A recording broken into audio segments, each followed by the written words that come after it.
کہ یہ جو عمران خان صاحب کے جو دائیں بائیں لوگ بیٹھے ہیں ان کی ہمدردیاں بھی یا ان کا جو سٹینس ہے عمران خان صاحب کا اسٹیبلشمنٹ کے حوالے سے، اداروں کے حوالے سے، ان کے دائیں بائیں بیٹھنے والے لوگ بھی اب عمران خان صاحب کے ساتھ متفق نظر نہیں آتے، اور یہی وجہ ہے کہ ہمیں پی ٹی آئی کے اندر سے ہی مختلف آوازیں سننے کو ملتی ہیں۔ اس کی بھی آپ کو ایک چھوٹی سی مثال دے دیتا ہوں۔ عمران خان صاحب کی طرف سے جب انہوں نے آخری خطاب کیا ہے یہ لبرٹی چوک پہ جلسے سے ویڈیو لنک کے ذریعے، جس میں دائیں بائیں ان کے دونوں سی ایم بیٹھے ہوئے تھے، یعنی پرویز الہی صاحب بیٹھے ہوئے تھے، محمود خان صاحب بیٹھے ہوئے تھے، اسی موقع پر عمران خان صاحب نے ایک اعلان کیا تھا، اور ان کا یہ کہنا تھا کہ جناب ہم اسمبلیوں سے استعفے جو دیے تھے ان کی منظوری کے لیے ہم اسپیکر کے آفس میں جائیں گے، اور وہاں پر جا کر ہم اپنے استعفوں کو جو ہے وہ منظور کرائیں گے، اور جا کر ہم اسپیکر صاحب کو یہ بتائیں گے کہ جناب یہ استعفے ہم نے کسی دباؤ کے اندر نہیں دیے، والنٹرلی دیے ہیں، اپنی رضا اور اپنی منشا کے ذریعے دیے ہیں، لہٰذا ان استعفوں کو قبول کیا جائے تاکہ 123 حلقوں کے اندر دوبارہ الیکشنز کرائے جا سکے۔ یہ اعلان کر دیا، اور اس کے بعد پھر یہ بات پتہ چلی کہ جناب پی ٹی آئی کی جو لیڈرشپ ہے اس نے آج کے دن میں جانا تھا نیشنل اسمبلی، اور وہاں پر جا کر جو اسپیکر آفس ہے اس کے سامنے پیش بھی ہونا تھا، اور وہاں پر اپنے استعفوں کی تصدیق کرانی تھی۔ ہوا یہ کہ عین وقت کے اوپر کل صدر صاحب نے اجلاس طلب کیا آج کے لیے شام 5 بجے، اور عین وقت پر یہ بات سامنے آ گئی کہ جناب پاکستان تحریک انصاف اب جو ہے یہ اس استعفوں کی منظوری کے لیے نیشنل اسمبلی میں جانے کے عمران خان صاحب کے اعلان کے اوپر بھی یو ٹرن لے لیا، انہوں نے کہا نہیں جناب اب ہم نے نہیں جانا۔ اور دلچسپ بات یہ ہے کہ اس بات کا کسی کو علم نہیں تھا کہ جناب یہ ہم نے یو ٹرن لینا ہے، کیونکہ اس سے پہلے پاکستان تحریک انصاف کے ہی سیکرٹری جنرل اسد عمر صاحب نے پریس کانفرنس کی، اور اس پریس کانفرنس کے اندر اسد عمر صاحب نے واشگاف الفاظ کے اندر اس بات کا اظہار کیا کہ جناب ہم جائیں گے اور جا کر اپنے استعفوں کی منظوری کے لیے اسپیکر کے سامنے پیش بھی ہوں گے، اور ان سے اس بات کی درخواست کریں گے کہ ہمارے استعفوں کو قبول کر لو۔ اور ان کی پریس کانفرنس کے اختتام کے بعد شبلی فراز صاحب نے، جو عمران خان صاحب کے اس وقت شہباز گل صاحب کے بعد چیف آف سٹاف ہیں، انہوں نے اپنی ہی جماعت کے سیکرٹری جنرل کی طرف سے کی جانے والی بات کو یکسر مسترد کر دیا، اور انہوں نے کہا نہیں جناب اسد عمر صاحب نے پتہ نہیں سی، اصل بات یہ ہے کہ اب ہم جو ہے وہ نہیں جائیں گے نیشنل اسمبلی میں اسپیکر کے سامنے، اب ہم سپریم کورٹ آف پاکستان میں جائیں گے، اور سپریم کورٹ آف پاکستان میں جا کر اس بات کی درخواست کریں گے سپریم کورٹ سے کہ جناب اسپیکر صاحب ساڑھے استعفے منظور نہیں کر رہے، لہٰذا عدالت یہ حکم دے اسپیکر نیشنل اسمبلی کو کہ جناب یہ آپ استعفے منظور کریں۔ اس کا مطلب یہ ہے کہ وہاں پر بھی پاکستان تحریک انصاف کے اندر بھی جو مختلف لیولز کے اوپر جو قیادت کی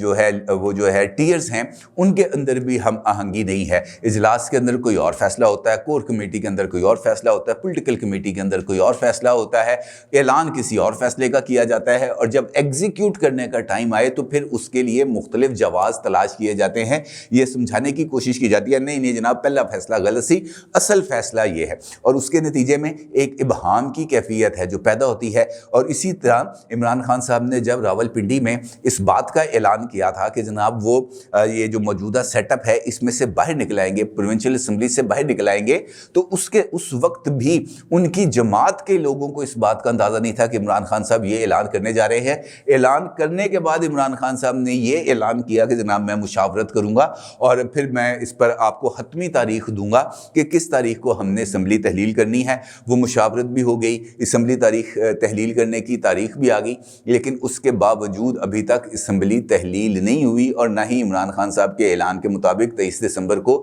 اسمبلی تحلیل ہوتی ہوئی نظر آ رہی ہے۔ اس کا مطلب یہ ہے کہ جو مختلف پولیٹیکل ڈیولپمنٹس اس وقت ہو رہی ہیں وہ عمران خان صاحب کی پولیٹیکل پالیسی سے کمپیٹیبلٹی نہیں رکھتی، اس سے مطابقت نہیں رکھتی، لہٰذا خود عمران خان صاحب کی جماعت اور عمران خان صاحب سے تعلق رکھنے والے مختلف افراد مختلف بیانیوں کو لے کر مختلف پالیسیز کو لے کے آگے بڑھ رہے ہیں، اور اس کے نتیجے میں عمران خان صاحب کو جو ڈیزائرڈ رزلٹس چاہیے وہ نہیں مل پا رہے۔ اس کی ایک اور مثال دیتا ہوں، آپ کو پتہ ہے کہ آج پنجاب کابینہ کا اجلاس ہوا، اور اس اجلاس کے اندر ایک امپورٹنٹ فیصلہ لیا گیا۔ عمران خان صاحب کا ایک بہت بڑا ایجنڈا ہے یہ جو روڈا اتھارٹی بنی ہے، اربن راوی رورل اتھارٹی ٹائپ کی، اور اس کے لیے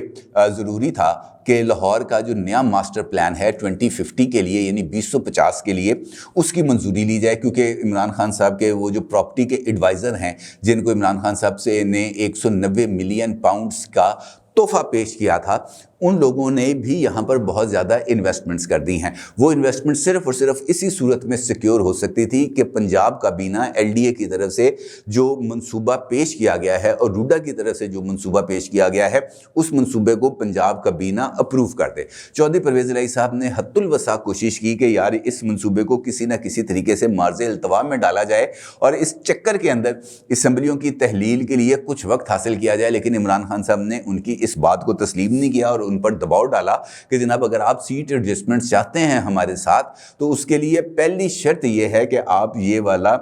جو منصوبہ ہے اس کو نہ صرف منظور کریں گے بلکہ پنجاب کابینہ سے اس کی اپروول بھی دلوائیں گے۔ آج پنجاب کابینہ نے یہ جو 2050 کا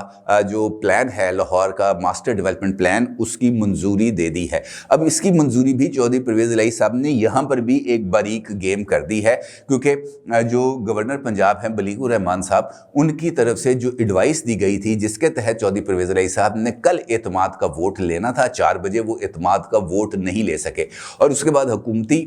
جو وزراء ہے یا جو حکومتی حلقے ہیں ان کا یہ ماننا ہے کہ اب چودھری پرویز الہی صاحب چیف منسٹر نہیں رہے، کیونکہ انہوں نے جو آئینی تقاضا تھا وہ پورا نہیں کیا، اور اس چکر کے اندر یہ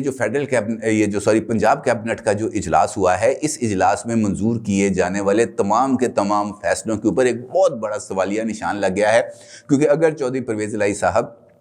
کا اعتماد کا ووٹ نہ لینے کا فیصلہ غیر آئینی قرار پاتا ہے تو پھر آج کے دن ہونے والا صوبائی اسمبلی کا اجلاس اور اس اجلاس میں ہونے والے فیصلے بھی غیر قانونی اور غیر آئینی قرار پائیں گے، اور اس چکر کے اندر عمران خان صاحب کا جو ایجنڈا تھا روڈا کو ایک نئے شہر کے طور پر ڈیولپ کرنے کا وہ تمام کا تمام منصوبہ بھی خاک میں ملتا ہوا نظر آ رہا ہے، اور اس کا مطلب یہ ہے کہ عمران خان صاحب کے لیے موجودہ حالات میں سب اچھا کی آواز نہیں آ رہی، اور اگر اس سے بڑا اور کیا ثبوت ہوگا کہ عمران خان صاحب خود اپنے گھر میں جہاں پر وہ بیٹھے ہوئے ہیں، جہاں پر انہوں نے کروڑوں روپے کے بلٹ پروف شیشے لگوائے ہیں، بے شمار انتظامات کرائے ہیں، بڑی زبردست رینوویشن کرائی ہے، اس کے باوجود اگر عمران خان صاحب کی آڈیوز ریکارڈ ہو جاتی ہیں، آڈیوز جس بندے کے بارے میں ریکارڈ ہوتی ہیں جن کے بارے میں عمران خان صاحب نازیبا زبان استعمال کرتے ہیں، وہ آڈیو اس بندے تک پہنچ جاتی ہے، تو اس کا مطلب یہ ہے کہ عمران خان صاحب کے اپنے سسٹم کے اندر، ان کے اپنی جماعت کے اندر، ان کے ساتھ بیٹھے ہوئے ان کی کور ٹیم کے اندر بھی عمران خان صاحب کے ساتھ وفاداری کا ایلیمنٹ نہیں ہے، تو پھر عمران خان صاحب کس بحاف پر اس بات کا دعویٰ کر سکتے ہیں کہ جناب میں حقیقی تبدیلی لے کے آؤں گا، میں حقیقی آزادی لے کے رہوں گا، کیونکہ اس بیانیے کے اوپر اور اسٹیبلشمنٹ کے خلاف عمران خان صاحب کے بیانیے کے اوپر خود عمران خان صاحب کی جماعت، عمران خان صاحب کی کور ٹیم اور عمران خان صاحب کی کور ٹیم کے اراکین بھی متفق نہیں ہیں، اور یہ عمران خان صاحب کے لیے سب سے بڑا لمحہ فکریہ ہے۔ اپنی رائے کا ضرور اظہار کیجیے گا۔ آپ کا بہت شکریہ۔ اللہ حافظ۔